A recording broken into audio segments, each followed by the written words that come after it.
এই মুহূৰ্তত আমি ডিব্ৰুগড় লোকসভা সমষ্টিৰ সাংসদ ৰামেশ্বৰ তেলী ডাঙৰীয়াৰ ওচৰলৈ আহিছোঁ। তেখেত এগৰাকী কেন্দ্ৰীয় মন্ত্ৰী, গতিকে কেন্দ্ৰীয় চৰকাৰৰ কিছু সিদ্ধান্ত আৰু ডিব্ৰুগড় লোকসভা সমষ্টিত তেখেতে কি কৰিব বিচাৰিছে আৰু আজিৰ যিখন আমাৰ কাৰ্যনিৰ্বাহ হ'ব সেই কাৰ্যনিৰ্বাহত কি সিদ্ধান্ত লোৱা হ'ব, এই তিনিটা বিষয়ে আমি তেওঁৰ লগত আলোচনা কৰিম। নমস্কাৰ তেলী ডাঙৰীয়া। মোৰ প্ৰথম প্ৰশ্নটো হ'ল, আজি যি কাৰ্যনিৰ্বাহ অনুষ্ঠিত কৰা হ'ব আজিৰ কালি দুদিনীয়া কাৰ্যসূচীৰে, ইয়াৰ মূল হাইলাইটছবিলাক কি হ'ব আৰু আপোনালোকে কেন্দ্ৰীয় নেতৃবৃন্দই ইয়াত কি নতুনত্ব দিব? চাওক, প্ৰথম কথা হ'ল যে আজি আৰু কালি দুদিনীয়া কাৰ্যসূচীৰে এই কাৰ্যনিৰ্বাহ সভাখন অনুষ্ঠিত কৰা হৈছে আৰু আজি প্ৰায় 11টা বজালৈকে চলিব আৰু অহাকালিলৈ 3টা-4টা বজালৈকে সভাখন চলিব। আৰু ইয়াত কেইবাটাও বিষয় ইতিমধ্যে স্থান পাব। তাৰ ভিতৰত আছে অসমৰ উপনিৰ্বাচন, 6টা বিধানসভা নিৰ্বাচন ইতিমধ্যে হ'ব আৰু তাৰ ওপৰত যথেষ্ট আলোচনা হ'ব। কেনেকৈ আমি বিৰোধীক ধাৰাশায়ী কৰিব পাৰোঁ, কেনেকৈ 6টা সমষ্টিত বহুত ভোটৰ ব্যৱধানত আমি জিকিব পাৰোঁ, এই বিষয়ে বিতংভাৱে আলোচনা কৰা হ'ব। আৰু তাৰ উপৰিও আমাৰ সংগঠনটো যথেষ্ট শক্তিশালী, আৰু কেনেকৈ শক্তিশালী কৰিব পৰা যাব এই কথাবিলাকো আছে। আমি হয়তো আমাৰ পাৰ্টিত আৰু নতুন নতুন মানুহ অনা হ'ব নেকি, এইবিলাক বিষয়ে বিতংভাৱে আলোচনা কৰা হ'ব। তাৰ উপৰিও আমি ক'ভিডত কেনেকৈ মানুহক সহায় কৰিছিলোঁ তাৰ কাৰণেও আমাৰ হেল্থ মিনিষ্টাৰৰ এটা প্ৰেজেণ্টেশ্যন হ'ব। কাৰণ ক'ভিডৰ সময়ত আপুনি জানে যে বহুত মানুহ ইতিমধ্যে মৃত্যু হৈছে, বহুতৰ চাকৰি গৈছে, বহুত মানুহ এই ক'ভিডৰ সময়ত আপোনালোক আজি তাৰিখতো ক'ভিড বৰ্তমান চলি আছে। কাৰণ বহুতে হয়তো ক'ব যে ক'ভিড শেষ হ'ল, কিন্তু আপোনালোক নিশ্চয় গম পাইছে আমাৰ ডিব্ৰুগড় মেডিকেল কলেজৰ প্ৰিন্সিপাল বৰ্তমান এই গুৱাহাটী মেডিকেল কলেজত ভৰ্তি হ'বলগীয়া হৈছে, এজন প্ৰিন্সিপাল। সেইকাৰণে আমি সাৱধান হৈ থকাটো অতি প্ৰয়োজন আছে আৰু বহুত বিষয় এই কাৰ্যনিৰ্বাহ সভাত আলোচনা কৰা হ'ব। ঠিক তেনেকৈ আপোনালোক গম পাইছে যে মাজুলীত ব্ৰিজ হ'বই। আপোনালোক জানে যে মাজুলীত কিছুদিন আগতে এটা নাও দুৰ্ঘটনা হৈছিল আৰু আমি জনামতে 2জনৰ মৃতদেহ পোৱা গৈছিল, এজনৰ মৃতদেহ পোৱা গৈছিল, 3জনৰ মৃত্যু ইতিমধ্যে মাজুলীত হৈছে। আৰু দলংখনত প্ৰায় 950 কোটি টকা খৰচ কৰা হ'ব। আৰু এই ঘটনাটো হৈ যোৱাৰ পিছত মই নিজেও দলং যিটো কোম্পানীয়ে পাইছে, UPৰ এটা কোম্পানীয়ে, UP গভৰ্ণমেণ্টৰ PUC এটাই, তেওঁলোকৰ লগত আলোচনা কৰিছিলোঁ আৰু তেওঁলোক কৈছিল খুব সোনকালে কাম আৰম্ভ কৰা হ'ব, কৰিব লাগিব। কাৰণ মাজুলীবাসীৰ এইটো ডিমাণ্ড আছে। সৰ্বানন্দ সোণোৱাল ডাঙৰীয়া মুখ্যমন্ত্ৰী হৈ থাকোঁতে, তাৰ বিধায়ক হৈ থাকোঁতে তেওঁ ৰাইজক প্ৰতিশ্ৰুতি দি থৈছে, কিন্তু ইতিমধ্যে আপোনালোক গম পাইছে এইটো 950 কোটি টকাৰ এইটো প্ৰজেক্ট আৰু আমি ভাবোঁ খুব সোনকালে কাম আৰম্ভ কৰা হ'ব। তাৰোপৰি মই যোৱাকালি নাগালেণ্ডত আছিলোঁ আৰু আপোনালোক জানে নাগালেণ্ডত আমাৰ তেল আৰু গেছৰ ডাঙৰ এটা ভাণ্ডাৰ আছে তাত, আৰু এই তেলখিনি কেনেকৈ উলিয়াব পৰা যাব তাৰ কাৰণে আমি তাৰ গভৰ্ণমেণ্ট লগত, বিশেষকৈ তেওঁৰ মুখ্যমন্ত্ৰী, তাত মাইন্স এণ্ড মিনাৰেল মন্ত্ৰী, ৰেভিনিউ মিনিষ্টাৰ, চিফ ছেক্ৰেটাৰী, আমাৰ অল ইণ্ডিয়াৰ বিষয় বিভাগ, ONGCৰ বিষয় বিভাগ, আমাৰ দিল্লীৰ আমাৰ অফিচৰ এডিশ্যনেল ছেক্ৰেটাৰীক আদি কৰি এখন গুৰুত্বপূৰ্ণ সভা কালি আমি কৰিছিলোঁ নাগালেণ্ডত, ডিমাপুৰত। আৰু কেনেকৈ তেলখিনি উলিয়াব পৰা যায় এই কথাবিলাক আমি আলোচনা কৰিছিলোঁ। কাৰণ আমি ভাৰতত মুঠেই 23% তেলহে উৎপাদন কৰোঁ আৰু বাকী তেলখিনি আমি বেলেগ দেশৰ পৰা আমি আনিবলগীয়া হয়, যাৰ কাৰণে এটা মোটা ধন আমাৰ ভাৰতৰ পৰা বাহিৰলৈ ওলাই যায়। আমি কেনেকৈ ভাৰতবৰ্ষতে থকা যিবিলাক আমাৰ তেলৰ হয়তো কূপ আছে, নাদ আছে, এইবিলাকৰ পৰা কেনেকৈ আমি তেল উলিয়াব পৰা যায় তাৰ কাৰণে ইতিমধ্যে আমাৰ মিনিষ্ট্ৰীয়ে চিন্তা চৰ্চা কৰি আছে। আৰু মই অসমৰে, সেইকাৰণে মই ভাবিছোঁ আমাৰ অসমৰ লাগি থকা ৰাজ্যখন নাগালেণ্ডত থকা তেলখিনি কেনেকৈ উলিয়াব পৰা যায়, সেইকাৰণে কালি তাত এখন আমি আলোচনাত বহিছিলোঁ। কাৰণ আপোনালোক জানে নাগালেণ্ডত 371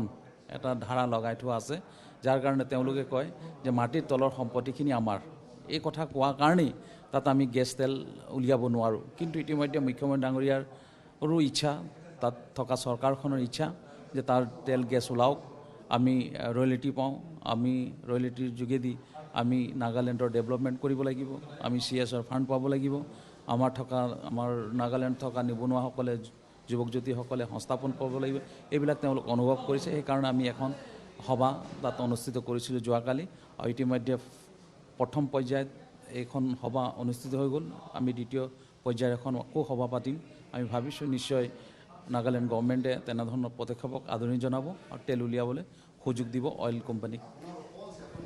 যিটো 371 যিটো ছেকশ্যন আছে এই মানে ভাৰতীয় সংবিধানৰ যিটো দফা আছে যাৰ কাৰণে নাগালেণ্ডৰ মাটিৰ তলৰ সম্পদখিনি তেওঁলোকে নিজৰভাৱে এই দফাটো সংবিধান এই অনুচ্ছেদটো আপোনালোকে ৰিপিল কৰা বা তাক নাগালেণ্ড ভইড কৰা কিবা পৰিকল্পনা কৰিছে নেকি চাওক এইটো ষ্টেট গভৰ্ণমেণ্টৰ এটা ৰাইট থাকে তেওঁলোকে ইচ্ছা কৰিলে এছেম্বলিত তেওঁলোকে এটা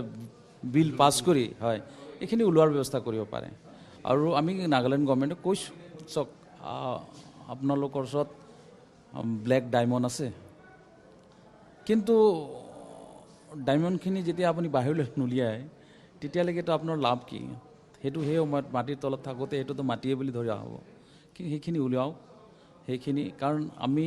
অইল কোম্পানী হৈছে এটা মাৰ্কেটিং কোম্পানী বিজনেছ কৰা এটা কোম্পানী হৈ গৈছে আমি তেলখিনি উলিয়াম তেলখিনি বিক্ৰী কৰিম আপোনাক ৰয়েলিটি দিম আৰু তাৰ উপৰিও আমাৰ CSR ফাণ্ডৰ যোগেদি আমি পইচা খৰচ কৰোঁ তাৰপিছত নিবনুৱাসকলে সংস্থাপন পাব এই কথাবিলাক আছে আৰু নাগালেণ্ড আমি ভাবোঁ যে আমাৰ ভাৰতৰ প্ৰধানমন্ত্ৰী কয় অষ্টলক্ষ্মী তাৰ ভিতৰত এটা লক্ষ্মী সেইকাৰণে সেই ষ্টেটৰ আমি উন্নয়নৰ কামনা কৰোঁ আৰু সেইকাৰণে বিশেষভাৱে মই পদক্ষেপ লৈছোঁ কাৰণ মোৰ নিয়েৰেষ্ট এইটো ষ্টেট হয় আৰু সেইকাৰণে মই নিজাববীয়াকৈ দায়িত্ব লৈ এই আলোচনাত আমি বহিছিলোঁ যাতে নাগালেণ্ডৰ উন্নয়ন হওক বুলি আৰু এটা প্ৰশ্ন হৈছে অইল যিহেতু আমি অইল ছেক্টৰৰ কথা এই মুহূৰ্তত পাতি আছোঁ যে ONGC এটা লছ মেকিং এজেঞ্চি মানে এটা পাব্লিক ছেক্টৰ ইউনিট হিচাপে পৰিগণিত হৈছে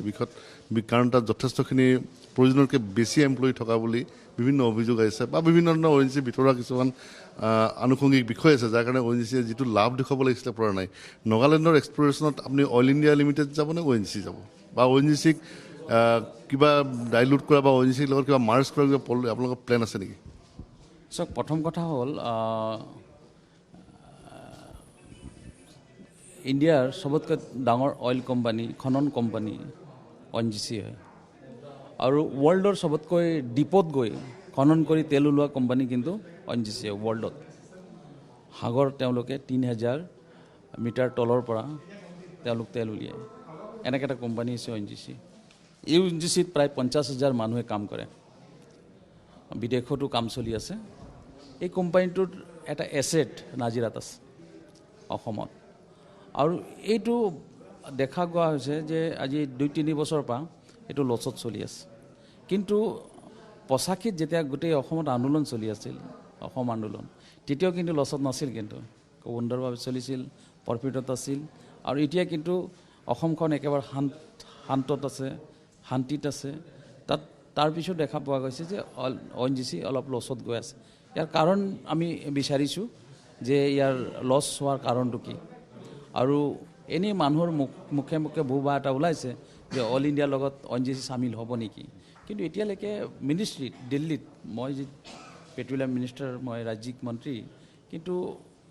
মিনিষ্ট্ৰীত ইতিমধ্যে এই বিষয়বিলাক লৈ কোনো ধৰণৰ আলোচনা এতিয়ালৈকে হোৱা নাই আৰু হ'লে নিশ্চয় অসমৰ ৰাইজক এইখিনি অৱগত কৰোৱা হ'ব কিন্তু লছত চলি থকাটো সঁচা কথা আৰু ইয়াক কেনেকৈ এই লছখিনিক আমি কেনেকৈ পূৰণ কৰিব পৰা যায় তাৰ কাৰণে ইতিমধ্যে আমি বহিছোঁ আৰু আজি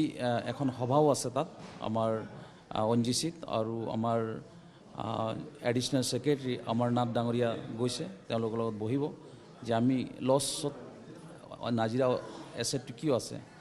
তো নতুন হয়তো আমি ব্লক পাব লাগিব নতুন জেগাত খনন আৰম্ভ কৰিব লাগিব আৰু ONGC যিটো ক্ষমতা সেইটো আমি বৃদ্ধি কৰিব লাগিব তেতিয়া আমাৰ প্ৰফিট হ'ব কিন্তু বৰ্তমান এতিয়া লছত চলি আছে নাজিৰা এছেটটো যাবনে অইল যাব নাগালেণ্ডৰ যিটো এক্সপ্ল'ৰেশ্যন আপোনালোকে প্লেন কৰিছে তাত ONGCক দিব নেকি অইলক দিব কিবা এনেকুৱা ভাবিছে নেকি এইটো এতিয়ালৈকে তেওঁলোকৰ ওপৰতো ডিপেণ্ড কৰিব যদি নাগালেণ্ড গভৰ্ণমেণ্টে কয় যে নহয় আমি যে প্ৰাইভেট কোম্পানীৰ যোগেদি আমি খনন কৰিম যদি তেওঁলোক ভাবে যে মেদান্তৰ নিচিনা কোম্পানীবিলাক আমি খনন কৰিবলৈ দিম তেওঁলোকৰ ওপৰত ডিপেণ্ড কৰে কিন্তু আমি সহায় কৰিম কাৰণ আমাৰ ভাৰতৰ এখন ৰাজ্য হৈছে নাগালেণ্ড আৰু আমি ভাবোঁ আমাৰ পৰা যিমান সহায় বিচাৰিব অল ইণ্ডিয়াৰ পৰা হওক বা ONGCৰ পৰা আমি তেওঁলোকক সহায় কৰিম আৰু সেইকাৰণে আমি যোৱাকালি বহিছিলোঁ এইটো তেওঁলোকৰ ওপৰত ডিপেণ্ড কৰে অল ইণ্ডিয়াক দিয়ে নে ONGC দিয়ে নে প্ৰাইভেট কোম্পানীক দিয়ে তেওঁলোকৰ ওপৰত ডিপেণ্ড কৰিব সৰ্বানন্দ সোণোৱালে মিনিষ্টাৰ যেতিয়া অসমৰ মুখ্যমন্ত্ৰী আছিলে তেওঁ এটা ডাঙৰ প্ৰজেক্ট লৈছিলে সেইটো হৈছে কি তাত দুটা কথা আছিলে যে ব্ৰহ্মপুত্ৰক খনন কৰা হ'ব আৰু ব্ৰহ্মপুত্ৰৰ দুইপাৰে এক্সপ্ৰেছ হাইৱে নিৰ্মাণ কৰা হ'ব আৰু সেইমতে মাজুলী দলঙৰ কথাটো আহিছিলে এতিয়া এই আজিৰ পৰা আপুনি মাজুলী দলঙৰ কথাটো ক'লে আমি বুজিলোঁ যে মাজুলী দলং আজি নহয় কাইলৈ হ'বগৈ এক্সপ্ৰেছ হাইৱে আৰু ব্ৰহ্মপুত্ৰ খননৰ সন্দৰ্ভত কিবা আপোনালোকৰ পৰিকল্পনা কেন্দ্ৰীয় চৰকাৰে কৰিছে নেকি চাওক এই বিষয়টো মোৰ ওচৰত এতিয়ালৈকে কোনো ধৰণৰ ইনফৰমেশ্যন নাই আৰু দলংখনৰ কথাটো বহুত আগতে আমি নীতিন গাডকাৰীৰ লগত যেতিয়া আলোচনা হৈছিল তেতিয়াৰ মুখ্যমন্ত্ৰী সৰ্বানন্দ সোণোৱাল ডাঙৰীয়াৰ লগত ময়ো গৈছিলোঁ আৰু তেতিয়া তেনেধৰণৰ কথা এটা ওলাইছিলে যে দুইফালে যদি আমি দুটা এক্সপ্ৰেছ হাইৱে যদি কৰি দিয়া হয় তো আমাৰ যিটো ব্ৰহ্মপুত্ৰৰ যিটো খহনীয়া হয় সেইটোৰ পৰা আমি পৰিত্ৰাণ পাব পাৰোঁ আৰু ৰাস্তা হ'ব তেনেধৰণৰ এটা আলোচনা হৈছিল পিছত কোৱা হৈছিল এটা ছাৰ্ভে কৰাৰ কথা কিন্তু আজি তাৰিখত কি ষ্টেজত আছে এই কথাটো মই গম নাপাওঁ কিন্তু আজি কিছুদিন আগতে অসমৰ বৰ্তমান মুখ্যমন্ত্ৰী হিমন্ত বিশ্ব শৰ্মা ডাঙৰীয়াৰ লগত আমি যেতিয়া ধেমাজিলৈ গৈছিলোঁ তেতিয়া ব্ৰহ্মপুত্ৰৰ সিপাৰত থকা মথাউৰিটোক আমি ভ্ৰমণ কৰিছিলোঁ ভ্ৰমণ কৰি এই মথাউৰিটো কেনেকৈ বহল কৰি এটা ডাঙৰ ৰাস্তা এটা কৰিব পৰা যায় নি তাৰ কাৰণে আমি আলোচনা কৰি গৈ আছিলোঁ আৰু নিশ্চয় মই ভাবোঁ তেনেকৈ এটা চিন্তা ইতিমধ্যে কৰিছে সিপাৰৰ কথাটো কৈছোঁ মাজুলী যাবৰ কাৰণে এটা বগীবিল ব্ৰিজটো পাৰ হোৱাৰ লগে লগে যিটো মথাউৰি সেইটো ডেভেলপ কৰাৰ কথা আলোচনা হৈছিল আৰু আপোনাক সুধিব বিচাৰিছোঁ মাজুলীৰ যিখন দলং বিলম্ব হ'ল বিভিন্ন অভিযোগ উঠিলে এইটো এটা মানে পলিটিকেল গিমিক আছিলে পলিটিকেল ইনফ্লুৱেঞ্চ আছিলে যাৰ কাৰণে যাত দুবছৰ আজি নহ'ল আৰু যাৰ কাৰণে মাজুলীৰ এই ঘটনাটো হ'ল বুলি ভাবে আৰু এইকাৰণে সৰ্বানন্দ সোণোৱাল মন্ত্ৰীসভাক পোনপটীয়াকৈ অসমৰ ৰাইজে বা মিডিয়াই দোষাৰোপ কৰিছে এই কথাত আপুনি কি ক'ব প্ৰথম কথা হ'ল আপুনি নিশ্চয় জানে যে যি সময়ত এই দলংখনৰ নিৰ্মাণৰ কথা ওলাইছিল যে মাজুলীত এখন ব্ৰিজ হ'ব তেতিয়া বহুত মানুহৰ এনেকুৱা কথা আছিল যে মাজুলীৰ অস্তিত্ব শেষ হৈ যাব আপোনালোক জানে ৱৰ্ল্ডৰ চবতকৈ বিগেষ্ট আইলেণ্ড ৰিভাৰ আইলেণ্ড বুলি কোৱা হয় কৈছিলে যে ইয়াত যদি এটা ব্ৰিজ হৈ যায় তেতিয়াহ'লে তেওঁৰ যিটো অস্তিত্ব সেইটো শেষ হৈ যাব এনেধৰণৰ বহুত পেপাৰত আমি দেখা পাইছিলোঁ বহুতৰ কথা শুনিছিলোঁ তাৰপিছতো সৰ্বানন্দ সোণোৱাল ডাঙৰীয়াই তাৰ ওপৰত অটল থাকিল আৰু ক'লে নাই দলংখন কৰিমেই আৰু ঠিক তেনেকৈ দিল্লীৰ লগত খুব আলোচনা বিলোচনা আৰম্ভ হ'ল আৰু আপোনালোক জানে যে মাজুলীলৈ যাবৰ কাৰণে 950 কোটি টকা এটা সমষ্টিৰ কাৰণে এইটো হয়তো সম্ভৱ নহ'লহেঁতেন যদি মুখ্যমন্ত্ৰী সৰ্বানন্দ সোণোৱাল ডাঙৰীয়া সেই সমষ্টিৰ পৰা যদি মুখ্যমন্ত্ৰী নোহোৱা হ'লে এইটো সম্ভৱ নহ'লহেঁতেন কিন্তু মুখ্যমন্ত্ৰী হোৱাৰ কাৰণে তেওঁৰ চেষ্টাত সেই দলংখন হ'বলৈ গৈ আছে সেইকাৰণে ধন্যবাদ জনাব লাগিব সৰ্বানন্দ সোণোৱাল ডাঙৰীয়াক কাৰণ এটা সমষ্টি আপোনালোক চিন্তা কৰক আমি দেখিছোঁ যে হয়তো 10টা 20টা সমষ্টিত লগা ঠাইতো এনেধৰণৰ দলং হোৱা নাই কিন্তু এটা সমষ্টি অকল মাজুলী কাৰণ সেই মাজুলীত আমাৰ অসমৰ এটা কি ক'ব লাগিব হয় স্বাভিমান মানে জড়িত হৈ আছে তাত আৰু সেইকাৰণে মুখ্যমন্ত্ৰী ডাঙৰীয়া তাৰ পৰা বিধায়ক হৈছিল সেইকাৰণে তেওঁ ভাবিছিল যে নিশ্চয় আমি এটা ব্ৰিজ তাত কৰিব লাগিব আৰু ব্ৰিজ হ'ব আপোনালোক কৈছোঁ কোনো ইয়াত দ্বিমত নাই মই কাৰণ যিটো কোম্পানী ইতিমধ্যে পাইছে তেওঁলোকৰ লগতো আলোচনা কৰিছোঁ আৰু মই জনামতে আজি কেইদিন আগতে আমাৰ ফাইনেন্স মিনিষ্টাৰ অজন্তা নেওগ লক্ষ্ণৌলৈ যাওঁতে সেই কোম্পানীটোৰ লগতো তেওঁ কথা পাতিছে বুলি আমি ইতিমধ্যে পেপাৰ পত্ৰৰ যোগেদি গম পাইছোঁ সেইকাৰণে দলংখন হ'ব ইতিমধ্যে যিটো ডিপিআৰটোৰ ফাইনেল ষ্টেজত আছে আৰু হোৱাৰ লগে লগে দলঙৰ কাম আৰম্ভ হ'ব অসমত দেখা যায় কিছুমান জেগাত কয়লাৰ চিণ্ডিকেট আৰু খাৰুৱা তেলৰ চিণ্ডিকেট যথেষ্ট আছিল এই চিণ্ডিকেটবিলাক ধৰক ক্ৰুড অইলটো পাইপৰ পৰা উলিয়ালে গুচি যায় তাৰপৰা তাক কনডেন্স হিচাপে বিক্ৰী কৰে এইবিলাক বিভিন্ন আপুনি জানে এই চিণ্ডিকেটবোৰ ৰোধ কৰাৰ কাৰণে বিশেষকৈ অইল ছেক্টৰত কি কৰিছে এতিয়ালৈকে অইল ছেক্টৰত চিণ্ডিকেট বন্ধ কৰাৰ কিন্তু আমি কোনো নজিৰ দেখা নাই চাওক অকল অইলেই নহয় কয়লা ক্ষেত্ৰতো অন্যান্য ক্ষেত্ৰতো ইতিমধ্যে চিণ্ডিকেট হোৱাটো আমি দেখা পাইছোঁ আজি মোৰ সমষ্টিতে তেল ওলায় মোৰ সমষ্টিতে কয়লা ওলায় এইবিলাক সৰু সুৰা হৈ আছে আৰু যাৰ কাৰণে আপোনালোক গম পাইছে যে আমাৰ মাৰ্ঘেৰিটাৰ নৰ্থ ইষ্ট কোলফিল্ড বন্ধ হৈ গৈছে সেইটো লছত চলিছিল প্ৰত্যেক বছৰ 120 কোটি টকা লছত চলি আছিল যাৰ কাৰণে নৰ্থ ইষ্ট কোলফিল্ড বন্ধ হৈ গৈছে কিন্তু অল ইণ্ডিয়াত বা আমাৰ তেল কোম্পানী যিবিলাক আছে অল ইণ্ডিয়াই হওক বা ONGC হওক এইবিলাকতো সৰু সুৰা হৈ থাকে আৰু বিভিন্ন সময়ত পুলিচ তেওঁলোকক ধৰেও। কিন্তু প্ৰথম কথা হ'ল যে কোম্পানীয়ে এই যিটো চিণ্ডিকেট নিজে বন্ধ কৰিব নোৱাৰে, ৰাইজেও সজাগ হ'ব লাগিব। আজি আমি যদি নাহৰকটীয়া টু বৰুণী যিটো পাইপলাইন আছে, কথাটো কৈছোঁ, এই পাইপলাইনটোত আমি যথেষ্ট মানুহক এপইণ্টমেণ্ট দি থৈছোঁ আৰু সেইবিলাক আমাৰ অসমৰ ল'ৰা। কিন্তু তেওঁলোকো দায়িত্ব আছে যে এই পাইপলাইনটো চোৱা চিতা কৰাৰ দায়িত্ব, আৰু তেওঁলোক যদি চোৱা চিতা নকৰে প্ৰশাসনে কিমান চাব? এইকাৰণে তেওঁলোকৰ দায়িত্ব আছে। আমিও নিজে সজাগ হ'ব লাগিব, আৰু আমি যদি সজাগ নহওঁ তেতিয়াহ'লে এনেধৰণৰ চলি থাকিব। আজি মুখ্যমন্ত্ৰী ডাঙৰীয়াক ধন্যবাদ জনাব লাগিব। মাটিৰ দালালসকলক ইতিমধ্যে এৰেষ্ট কৰা হৈছে, আৰু এইবিলাক এৰেষ্ট কিয় কৰিব পাৰিলোঁ আমি? আমাক কিছুমান আমাৰ শুভাকাংক্ষীসকলে আমাক জনাইছে যে এইজন মানুহে মাটি দালাল কৰে, দুখীয়া মানুহৰ মাটিবিলাক পানীৰ দামত বিক্ৰী কৰাই দিয়ে। এই কথাবিলাক ইনফৰ্মেশ্যন পোৱাৰ পিছতে তাৰ ওপৰতে ষ্টেপ ল'বলগীয়া হ'ল। সেইকাৰণে তেনেধৰণৰ সহায় সহযোগ লাগিব আৰু অসমৰ জনসাধাৰণ, তেতিয়া আমি এই যিবিলাক চিণ্ডিকেট হৈ আছে তাৰ পৰা আমি পৰিত্ৰাণ পাব পাৰিম। গৰু চিণ্ডিকেট সম্পূৰ্ণৰূপে বন্ধ কৰি দিয়া হ'ল যদিও ধুবুৰী, নগাঁও ইত্যাদি জিলাত দেখিছে সৰু সুৰাকৈ গৰু চিণ্ডিকেট এতিয়াও চলি আছে, গৰু বিক্ৰী হৈ আছে। এই ক্ষেত্ৰত বাংলাদেশ বৰ্ডাৰলৈ গৰু পাৰ কৰি লৈ যোৱা হয়। এই গোটেই প্ৰক্ৰিয়াটো বন্ধ কৰাৰ কাৰণে আৰু নতুন কিবা চিন্তা কৰিব পাৰে নেকি আপোনালোকে? যিহেতু বৰ্ডাৰ ইণ্টাৰনেশ্যনেল বৰ্ডাৰৰ কথাটো কেন্দ্ৰীয় চৰকাৰৰ বিষয়ে অন্তৰ্ভুক্ত বিষয়, গতিকে ইয়াত কেন্দ্ৰীয় চৰকাৰৰ যদি ব্লেছিংছ নাথাকে বাংলাদেশলৈ গৰু পাৰ কৰা কাৰ্যটো বন্ধ কৰাটো বাস্তৱত সম্ভৱ নহয়। আৰু অসমৰ গৰুক লৈ তাতে ডাঙৰ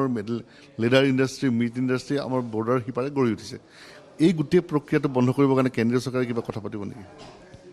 নিশ্চয় এইটো এটা ডাঙৰ এটা বিষয়, আৰু নিশ্চয় অকল অসমৰে গৰু যায় বুলি নহয় বাংলাদেশলৈ। আৰু আমি জনামতে ভাৰতবৰ্ষৰ বিভিন্ন ৰাজ্যৰ পৰা, হাৰিয়ানাৰ পৰা গৰু ইতিমধ্যে অসমলৈ আহে। আমি জনামতে ৰাজস্থানৰ পৰা গৰুখিনি আহে আৰু ধুবুৰী হৈ বাংলাদেশলৈ যায়। এই কথাটো আমি চৰকাৰ নাছিল তেতিয়াও এই কথাটো গম পাইছিলোঁ, আৰু চৰকাৰ হৈ যোৱাৰ পিছতো গম পাইছিলোঁ যে এনেধৰণৰ হোৱা দেখা পাইছিলোঁ। কিন্তু এইটো এটা ডাঙৰ কথা, আৰু নিশ্চয় মই ভাবোঁ এইটো ভাৰত চৰকাৰৰ কৰণীয় কাম। কাৰণ BSFক আমি আৰু শক্তিশালী কৰিব লাগিব, তেওঁলোকক নিৰ্দেশ দিব লাগিব যাতে এনেধৰণৰ কামবিলাক যাতে নহয়। তাৰ কাৰণে আমি ভাৰত চৰকাৰক অনুৰোধ জনাব লাগিব, কাৰণ বৰ্ডাৰ ছিকিউৰিটিটো ভাৰত চৰকাৰৰ হাতত থাকে, আৰু সেইকাৰণে বৰ্ডাৰ ছিকিউৰিটি ফ'ৰ্চ তাত দিয়া আছে। আৰু সেইকাৰণে ভাবোঁ যে ইয়াৰ পৰা আমি নিশ্চয় আমাৰ ষ্টেট গভৰ্ণমেণ্টৰ হাত থাকে, তাত হয়তো ডেপুটি কমিশনাৰ থাকে, সেইটো ডিষ্ট্ৰিক্টত তেওঁৰো দায়িত্ব থাকে, নথকা নহয়। কিন্তু আমাৰ চৰকাৰ অহাৰ পিছত এনেকুৱা কামবিলাকত আমি যথেষ্ট কঠোৰ হৈছোঁ, যাৰ কাৰণে